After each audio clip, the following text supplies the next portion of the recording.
venido, un recuerdo encontrado para quedarse conmigo de un tiempo lejano. Esta parte ha venido esta noche. Hoy estamos en un nuevo episodio de Tangente junto a Lucas Blanco. Muchísimas gracias por venir hoy. No, gracias a ustedes, la verdad contentísimo. Nosotros también. Si querés contarnos un poco sobre vos, presentate, decinos tus orígenes dentro de este mundo político. Bueno, mis orígenes son un poco raros para un libertario. Yo empecé en el centro de estudiantes de mi escuela. Me acuerdo que quería organizar algo distinto, estaba un poco cansado de que siempre los centros de estudiantes sean iguales, siempre sean de izquierda, siempre promuevan agendas como el feminismo, como el lenguaje inclusivo, que en ese momento, 2019-2020, estaba en auge total.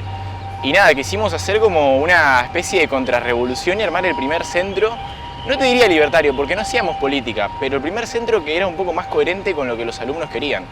Entonces mis orígenes empiezan ahí y después termino en una agrupación, en una ONG que se llama Estudiantes Organizados, militando por la educación. Y eso es un poco como me voy formando políticamente y más que nada en el ámbito educativo. Claro, y en tema político partidario, ¿vos ahora estás con Milei? Por supuesto, yo siempre fui libertario, esa es una pregunta que me hacen a veces. Estaba en una agrupación que era apartidaria, pero yo siempre fui libertario y a Milei lo empiezo a escuchar desde que tengo 15 años, a través de las redes sociales y de la televisión como la mayoría de los jóvenes. No a través capaz de una unidad básica, de un afiche o de una política convencional, sino a través de algo mucho más directo, mucho más cercano con él. Entonces bueno, termino conociendo a Javier Milei y me doy cuenta de que así como yo había un montón de jóvenes que apoyaban las mismas ideas, pero principalmente jóvenes, y que capaz no se movilizaban tanto, no se organizaban tanto, pero que estaban ahí, como una minoría silenciosa. Entonces, ahí es cuando empiezo a militar un poco más en la Libertad Avanza y termino fundando Bases, que es una agrupación estudiantil que viene a ser como un contrapeso o vendría a ser el otro lado de la biblioteca que nunca te mostraron en las escuelas o en los centros de estudiantes de los secundarios. ¿Y ustedes en los secundarios por qué militan? ¿Por las ideas de la política nacional o por políticas estudiantiles más precisas? No, es un poco de las dos, o sea, lo macro, digo, tiene que ver con lo micro y lo micro con lo macro. Es una cuestión también de escuchar al estudiante, cuáles son sus demandas, pero también de, bueno, impulsar una demanda más global que pueda transformar la educación en su conjunto. La educación acá en este país, no hace falta que te lo diga, pero viene mal hace añares, o sea, en las pruebas PISA estamos cada día peor, inclusive nos han llegado a echar en el 2015 por falsificar los resultados o los datos. Y fíjate vos que hoy el 10 de cada 100 alumnos se egresan en tiempo y forma y el 14% alcanza los niveles satisfactorios en matemática. Es un desastre la educación, entonces tenemos que escuchar lo que los chicos quieren a nivel más micro, pero también tenemos que responder a cambios más estructurales en la educación. ¿Y vos a qué le atribuís esta caída que hay en la educación, en el nivel de la educación y en los resultados de los chicos que rinden estos exámenes? Yo creo que se perdió mucho el significado del mérito y el significado de tener un título secundario. ¿Viste el dato de que 10 de cada 100 se egresan en tiempo y forma? Bueno, sí. Por lo general la política, ¿qué es lo que hace? Para disfrazar ese número y que le den mejor los resultados en el Excel, te bajan el nivel de exigencia académica. Como ven que se egresan pocos, agarran y te bajan el nivel cada vez más y más y más. Y la vara está cada vez más baja, entonces termina perdiendo valor el título secundario. ¿Y a quién perjudica más? ¿Al pobre o al rico? ¿Quién depende más del título secundario para el día de mañana tener herramientas? ¿El pobre o el rico? Es el pobre el que sale perjudicado. Entonces, por eso es importante y porque más que nada porque el 50% de los jóvenes, me atrevería a decir que más, hoy son libertarios. Y sin embargo, son la voz más minoritaria o la que menos se escucha. Y eso no significa que no estén ahí. Significa que la política no los estuvo escuchando tanto tiempo y que ahora es momento de empezar a organizarse. ¿Y cómo se puede involucrar un joven dentro de la política, más allá de las estructuras partidarias que ya conocemos, como la juventud peronista y la juventud de la Libertad Avanza? Bueno, le diría que se sumen a Bases si quieren participar un poco de la política estudiantil. También en universidades está Somos Libres, digo, ya se está formando una organización libertaria. Pero recalcarles que el precio de desentenderse de la política es ser gobernado por los peores hombres. Esa es una frase que a mí me encanta y que la repito mucho. Porque ¿qué pasa? Los libertarios, históricamente, siempre fuimos un poco ajenos a la política. Siempre nos dio un poco de rechazo. Capaz nos queremos dedicar más al sector privado o ramas que no tienen que ver tanto con el Estado. Yo te pongo el ejemplo de las universidades. Si vas a universidades de ingeniería, la mayoría de los chicos que estudian ahí son libertarios. Si vos yo vengo a un colegio técnico, vas a los colegios técnicos, la mayoría son libertarios. Pero ¿qué pasa? Se quieren dedicar al sector privado, no quieren involucrarse en política Y después termina pasando que las voces que terminan mandando en la sociedad son las más minoritarias, las más ruidosas, como el Frente de Izquierda. ¿Qué vos decís? ¿Cómo puede ser que el Frente de Izquierda en las elecciones mida menos del 5% y esté instalado en la mayoría de las universidades? Por lo menos en el 30% de las universidades está instalado el Frente de Izquierda. ¿Eso por qué? Porque se organizan políticamente. Y esa es una autocrítica que a veces hago en nuestro sector. Nos faltaba involucrarnos más, meternos más en el barro. Porque la teoría es muy linda, pero los héroes son los que transforman la teoría en la práctica. Entonces, es importante participar y formas hay un montón. Desde las redes sociales hasta la forma más territorial, hasta venir a participar de eventos, de charlas, venir a capacitarse. Nosotros ofrecemos capacitaciones, becas en universidades, intentamos acercarles un montón de recursos a los chicos para que puedan formarse como líderes y como cuadros. Y para el que quiera involucrarse en política pueda hacerlo sin tener la cancha inclinada y en igualdad de condiciones con los partidos que ya conocemos que están infectados en todos los colegios. ¿Cómo ves vos al gobierno de Javier Milei, más que nada después del triunfo de las últimas elecciones legislativas que tuvo en octubre? No, bueno, la verdad que soñado, o sea, lo veo muy fuerte, muy bien parado y con el poder de llevar a cabo las reformas que antes el Congreso de alguna manera le impedía. O sea, para llevar a cabo reformas tan profundas como las que son necesarias en Argentina, como reformas laborales, previsionales, impositivas, necesitas tener mayoría en el Congreso. Inclusive para mantener lo más básico, que es el superávit fiscal, necesitas mayoría en el Congreso. Y hoy el gobierno se fue fortalecido, no tanto que también desde lo institucional, sino desde el apoyo popular. O sea, la gente volvió a legitimar, volvió a convalidar este modelo y siguió apoyando al presidente Javier Milei a pesar de todas las cosas que pasaron y todas las operaciones que hubo durante la campaña. ¿Y cómo ven los próximos 2 años que le quedan de mandato presidencial? Y van a ser 2 años de mucho laburo, porque ahora que hay mayoría tienen que ser 2 años de mucha reforma. Yo lo veo muy reformista, lo veo yendo a fondo, lo veo con un potencial de crecimiento enorme y yo creo que vamos a llegar a 2027 ya con una inflación extinguida, con unos niveles de pobreza mucho más bajos, con una economía estable, con un riesgo país ojalá que abajo de 500 puntos, con una deuda menor a la que tenemos hoy y a la que heredamos con el gobierno de Alberto Fernández. Yo creo que vamos a llegar muy bien parados al 2027 y ahí es cuando se va a decidir si la gente sigue apoyando este modelo, sigue esperanzada por un cambio o quiere volver al pasado. Y si no está Milei, ¿quién está? ¿Qué es este pasado? ¿Cristina? ¿Axel? Bueno, eso se lo tendrías que preguntar a ellos. Creo que ni ellos saben qué son hoy. Bueno, pero investigar a la oposición es importante también siendo Sí, por supuesto. Mirá, el problema de la oposición es que siempre se disfrazan de algo que no son. Siempre vienen renovados bajo la cara de Alberto Fernández, bajo la cara de Sergio Massa.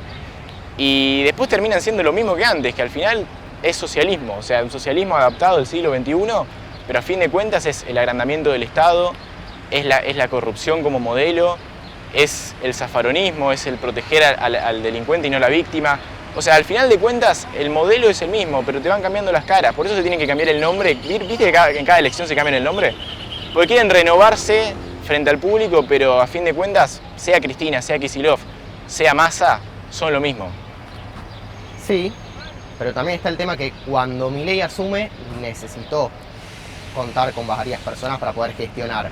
Y ahí metió a Bullrich, que ya lleva largo tiempo en política, metió a otros como Scioli. ¿Qué opinás de estos y el tema de la casta que se suele debatir? Tocaste un punto clave que se discute mucho del liberalismo. Y te voy a decir algo, mira, lo que nos diferencia a los libertarios de los troscos es que nosotros no vivimos una nube de pedo.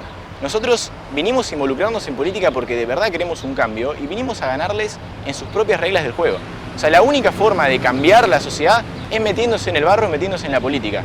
Y yo te digo algo, fíjate que Espert en su primera candidatura sacó alrededor de un 2%, que supongamos que ese era el núcleo más duro de los liberales. ¿Cómo gobernás un país con un 2%? Es imposible gobernar sin algún tipo de consenso. Entonces hoy hay muchos libertarios, snob, críticos, viudas de Milei, que ahora los ves juntándose en fotos con Villarruel, que claro, te critican a Milei porque Milei convirtió el liberalismo en algo popular. Entonces ellos que eran los snob, que eran un grupito de 5 gatos locos que se sentían importantes y revolucionarios, hoy se están encontrando con un movimiento que los trasciende, que es popular, que trasciende la clase social, que trasciende el género, que trasciende el grupo etario, que trasciende si sos argentino o si sos inmigrante. Un movimiento popular, en eso lo convirtió Javier Milei al liberalismo, que es algo que históricamente le costó mucho.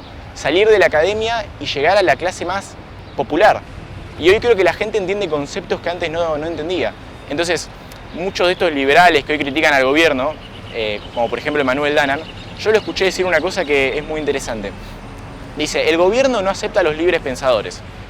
Y yo te digo una cosa, escúchame, teníamos 38 diputados en la Cámara de Diputados, de 257. Entonces te dicen, no tienen libres pensadores. Y yo le pregunto, ¿no?, a Danan, ¿qué se referirá con libres pensadores? Si nosotros somos minoría en el Congreso y tenemos 38 diputados, ¿nos vamos a poner a discutir entre nosotros?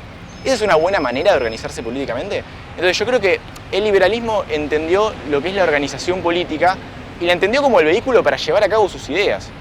Porque no hay otra manera, o sea, no hay otra manera que involucrándose. Perfecto, bueno, como te comenté anteriormente, en Tangente tenemos un espacio de 5 minutos para que des una charla sobre lo que vos quieras. Hoy, ¿sobre qué venís a hablar? Y a mí lo que más me gusta es el liberalismo, la economía, todo lo que tenga que ver con el desarrollo del capitalismo. Perfecto, entonces te escuchamos ahí a la cámara del trípode. Bueno, hay dos modelos, ¿sí? O sea, no, el mito de la tercera vía ya se demostró varias veces que no funciona. Está el modelo del capitalismo y está el modelo del socialismo. Antes de que se implementara el capitalismo, antes de la primera revolución industrial, el 90% de la gente vivía en extrema pobreza, más del 90% inclusive. Desde que llegó el capitalismo, ¿qué fue lo que pasó? Que aumentó la productividad, hubo más innovación, mejoró la tecnología y a fin de cuentas, la riqueza de la gente no se mide en la cantidad de dinero. El dinero es un lenguaje, es una señal. Se mide en lo que cada país o cada persona produce. Entonces, la izquierda se piensa que la economía es un juego de suma cero, donde para que unos ganen, otros tienen que perder. El liberalismo, el capitalismo te dice lo contrario. En el comercio ganamos todos. Vos cuando vas al supermercado y comprás, no sé, carne, vos estás comprando un alimento que vos no sos capaz de producir porque no sos granjero, porque no sos ganadero, porque no tenés vacas, y a cambio le estás dando dinero a la otra persona que es lo que está buscando para a su vez comprar otros productos que ella también necesita. Entonces, el libre comercio no es otra cosa que la cooperación humana. Es la acción, como decía Mises, es la acción humana de querer progresar. Entonces, la izquierda siempre se la agarra con el empresario e intenta dividir a la sociedad en clases sociales. Antes era el burgués y el proletariado. Hoy se tuvieron que reinventar y te hacen el hombre contra la mujer, el blanco contra el negro, el gordo contra el flaco. Siempre buscan un opresor y un oprimido para de esa manera venderse como salvadores. Y si vos te fijás, cada intervención que hace, llamémosle el peronismo, llamémosle la izquierda, termina conduciendo al fracaso. Y ahora quiero ser muy puntual en esto porque hay un ejemplo que hace poco estuve pensando en un debate con Bonfante, y es que Argentina hoy tiene el 45% de la población trabajando en negro, ¿no? Por un mercado laboral muy rígido, muchas dificultades para contratar, impuestos altísimos, indemnizaciones altísimas también y un montón de juicios y de multas por cualquier error que cometa el empleador o el contador. Entonces, como hay mucho desempleo y como hay mucho trabajo en negro, ¿qué propone la izquierda? Agarran y te dicen, no, vamos a bajar la jornada laboral de 8 a 6 horas y esas 2 horas las vamos a repartir en el resto, para que los desempleados puedan trabajar. Entonces, fíjate cómo para corregir un error que generó la intervención del Estado, terminan aplicando más intervención del Estado. Entonces, supongamos el caso de que se aplica eso. Decís, bueno, vamos a trabajar 6 horas, pero cobrando lo mismo, porque no van a cobrar menos. ¿Cómo hace el empresario para, con menos trabajo, mantener la productividad y mantener su economía como pyme o como empresa? Tiene que subir los costos de los alimentos o de lo que produzca, digamos, de los bienes que produce. Entonces, cuando sube los costos, ¿qué dicen? Subió mucho el precio y la gente no puede acceder. ¿Qué hacemos como Estado? Vamos a poner controles de precios. Y te ponen controles de precios. Cuando hay controles de precios ya llega un punto en el que empieza a haber escasez porque no le sale rentable al empresario, que eso fue lo que pasó en un montón de ejemplos. Entonces, cuando el empresario no le sale rentable y deja de producir, agarran y te sacan una ley de abastecimiento para que produzca pérdida. ¿Y ahí qué pasa? Que se te quiere ir del país. Entonces, ¿en qué termina este modelo? En tener que poner un muro para que la gente no se escape. Porque el socialismo solo se puede implementar a través de la represión y la coerción del Estado. Que no nos olvidemos que el Estado es el monopolio de la fuerza. Porque en el capitalismo, para triunfar, lo que necesitas es ofrecerle al otro un bien de mejor calidad o a un mejor precio. En el capitalismo gana el que beneficia más a la sociedad vendiéndole algo. En cambio, el Estado no tiene ese incentivo. El Estado puede gastar y derrochar, que igualmente si lo hace mal o bien, no le importa porque no va a quebrar. Ejemplos hay muchos. Acá pasó con la reta que te hacía 10 veces la misma vereda, y vos decís, ¿qué sentido tiene hacer 10 veces la misma vereda? Una empresa no te lo haría porque va a pérdida. Pero el Estado, como tiene el monopolio de la fuerza y como sabe que si te pone una pistola en la cabeza a vos, te va a sacar la plata para financiarse, no le importa ser productivo o no, y siempre termina siendo ineficiente. Y siempre termina expandiéndose como si fuese un cáncer para abarcar cada vez más y más sectores. Entonces terminan comprando la voluntad de la gente en un sistema paternalista, clientelista, donde obligan a la gente a depender de ellos. Y eso es lo peor que te puede pasar como país, que la gente dependa de un burócrata. Porque volvamos al ejemplo anterior. La izquierda te dice que hay que bajar las horas de trabajo. Yo me pregunto, ¿no? ¿Qué funcionario de la izquierda laburó alguna vez en una empresa como CEO, como dueño? ¿Quién tuvo una pyme? Ninguno. Entonces le quieren decir a una persona que tiene una empresa cómo manejarse dentro de su propia empresa cuando nunca en su vida tuvieron una. Y eso es la política, eso es el Estado. Gente que no tiene la más remota idea, decidiendo desde su fatal arrogancia, desde su puesto de burócrata, qué es lo que tenés que consumir, qué es lo que tenés que ganar, con quién te tenés que asociar. Y esto se puede ver muy bien en el ejemplo del arte, cuando se discutía el Inca, ¿no? Dicen, no, bueno, la cultura la tiene que financiar el Estado, la cultura no se puede medir en términos económicos. ¿Y cómo se financia la cultura? Con plata, plata que le quitas a la gente. Y yo te digo una pregunta muy simple.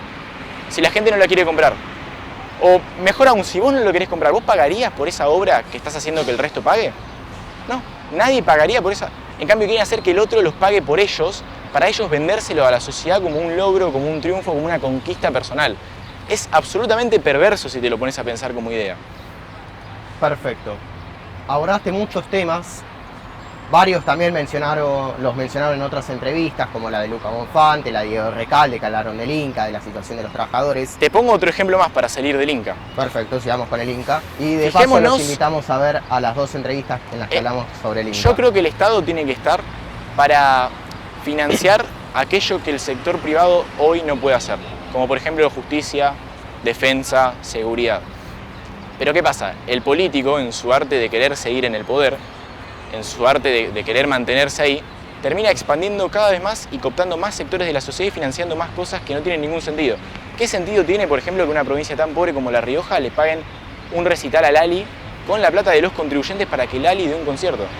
O sea, ¿bajo qué criterio vos elegís que una persona, que puede ser Lali, puede ser Dillon, puede ser Cerati, puede ser el ejemplo que sea, pero bajo qué criterio vos desde tu poltrona elegís qué es lo que va a consumir la gente con la plata de la gente, usando plata que no es tuya? Pues jamás lo vas a ver financiándolo de su propio bolsillo. Siempre quiere que sea el otro el que ponga la plata. Entonces termina metiéndose en cosas donde el Estado no debería haberse metido jamás. ¿Qué hace el Estado metido en cultura? Te pongo otro ejemplo, aerolíneas argentinas. Los vuelos es un mercado privado que funciona en todas partes del mundo, con aerolíneas que funcionan de manera perfecta en cualquier país que te imagines. Acá querían hacer aerolíneas para supuestamente proteger la soberanía, entonces ¿qué terminan haciendo? Mandaban vuelos de manera arbitraria, donde se le ocurría al burócrata de turno decir, bueno, vamos a mandar un vuelo a Tero Violado, porque a mí me parece que es importante fomentar la industria en ese lugar. Entonces termina siendo un vuelo donde la gente no va, la empresa termina siendo deficitaria y terminás perjudicando al contribuyente, porque es una mentalidad muy empresarial de querer dirigir la economía, es una mentalidad muy constructivista, de querer vos, desde tu poltrona, decidir qué es lo que se va a desarrollar y lo que no. Otro ejemplo es Tierra del Fuego, el régimen de promoción de Tierra del Fuego. Un régimen donde no pagan IVA, donde no pagan muchos impuestos para favorecer la industria. ¿Vos ves la realidad de cómo funcionó ese régimen hoy? Y la realidad es que no hay industria, o sea, no tenemos industria ahí. Lo único que hacen es ensamblar productos de afuera. Y fíjate que a su vez, en Tierra del Fuego prohibieron la salmonicultura, o sea, la cría de salmón, prohibieron la minería a cielo abierto, igual que prohibieron la minería en lo largo y a lo ancho de la cordillera. Y hoy tenés países como Chile que exportan 60.000 millones de dólares en minería, mientras Argentina exporta alrededor de 5.000. O sea, 60.000 millones de dólares. Pensá que la exportación total de Argentina son 100.000 millones de dólares. O sea que solo lo que produce Chile en minería es un 60% de lo que exportamos en total. Entonces, terminan favoreciendo un sector ineficiente que no funciona y prohíben otra cosa en donde tenés una ventaja comparativa para producir, donde sos bueno. Argentina es un país riquísimo que lamentablemente está en manos de la gente equivocada. Bien. Bueno, todo lo que dijiste, tanto de Tierra del Fuego como de las obras públicas, del rol del Estado, da para otra entrevista y lamentablemente no tenemos tanto tiempo. ¿Ibas a hacerme una pregunta más? Si querés te hago una pregunta más. Dale, haceme una pregunta más. ¿Cuál es el rol del Estado? Para mí hoy, Exacto. Sí. nosotros tenemos que dirigirnos hacia un sistema donde cada vez dependamos menos de la asistencia del Estado, ¿sí? Una persona que depende de un plan para sobrevivir no es una persona libre y no es una persona ni siquiera clase media baja, es una persona esclava del Estado, o sea, no es una forma de vida esa. Depender del Estado no es una forma de vida. Entonces nosotros tenemos que elegir un sistema donde cada vez el Estado sea menor. Yo creo que hoy el Estado todavía tiene que ocuparse de un montón de áreas, porque esa es otra crítica que le hacen los liberales, los liberboludos de café, viudas de Milei, de que claro, se quejan de que Milei no convirtió a Argentina en Irlanda de un día para el otro. De que no agarró y disolvió el Estado y quitó todos los impuestos por arte de magia, como si fuese coser y cantar. Entonces hay que entender que es un proceso y que a veces para llegar a eso hay que dar un paso atrás para poder después dar un paso hacia adelante. Entonces yo creo que hoy Argentina tiene que ocuparse todavía de sectores clave. Por ejemplo, salud, educación, justicia, defensa, seguridad, lo que habíamos hablado. Eso todavía el Estado es necesario que se ocupe. Y la gente que hoy recibe planes sociales y que es víctima de un sistema coercitivo y clientelista, no la podés dejar tirada en el proceso en el que vos liberalizás la economía. Entonces yo creo que el rol del Estado hoy tiene que estar puesto ahí. Excelente. Si querés, te dejamos un espacio para que le dejes una frase, un consejo, o algo que le quieras decir a los tangentes, a las personas que nos ven. Un consejo para los tangentes. Nada, que se formen, que no subestimen a la gente, que la gente vota por algo y que Argentina está viviendo, creo yo, una revolución, que nació de abajo hacia arriba, desde los jóvenes, no desde la política, no desde el poder económico, sino desde la gente y desde las ideas.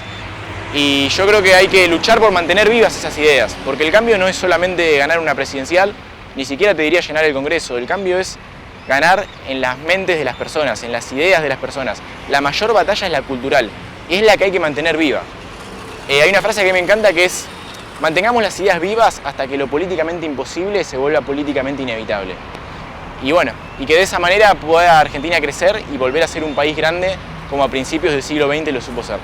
Bueno, Lucas, muchísimas gracias. A vos. Vamos. ¿Será posible? ¿Será dormido?